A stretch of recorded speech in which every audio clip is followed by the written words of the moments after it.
Let's get more analysis now. I'm joined by our international affairs commentator, Doug Herbert. Doug, Tunisia, a great success story, the so-called exception of the Arab Spring in that it's a democracy. What's happened there?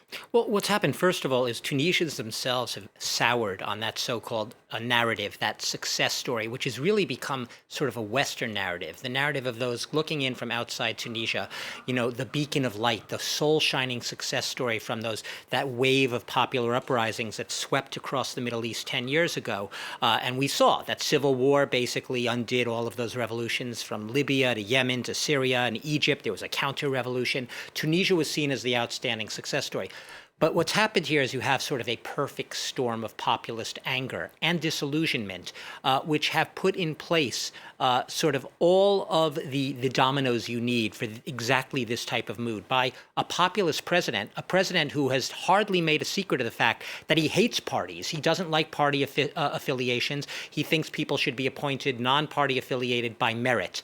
And what you've had among the people, we've seen these pictures of all these people sort of cheering him in the street, very populist images.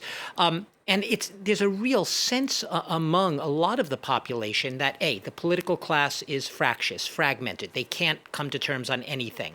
So the whole political landscape shattered. You have the coronavirus. Tunisia has one of the worst outbreaks in all of the Middle East or Africa, if not the worst. Over 18,000 deaths there. The government's seen as absent without leave on the health crisis.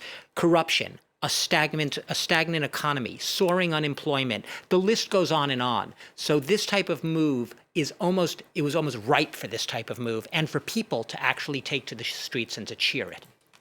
And the opponents of the president all the while are calling this a coup d'etat. Is it? Yeah, well, listen, how does Saied himself present it? He's a constitutional scholar, so you'd think he comes with some credibility on the legal frontier. He has cited the Constitution, the 2014 Constitution itself, and a specific article in it. Article 80 of that Constitution allows the president to take what it calls exceptional measures in the event of imminent dangers that threaten the institutions of the nation. Now, you heard those words. That's as it's written in the Constitution. It can obviously be very broadly interpreted.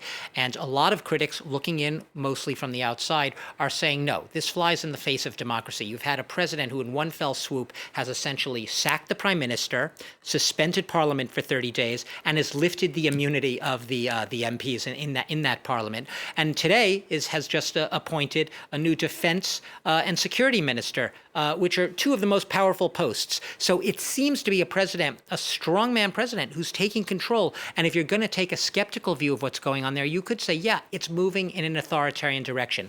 Like I said, his degree of popular support is unclear at this time, despite all those images of the cheering fans in the streets. He definitely appeals to a popular and angry segment of Tunisian society. Whether or not it's all legal, the verdict is still out on that.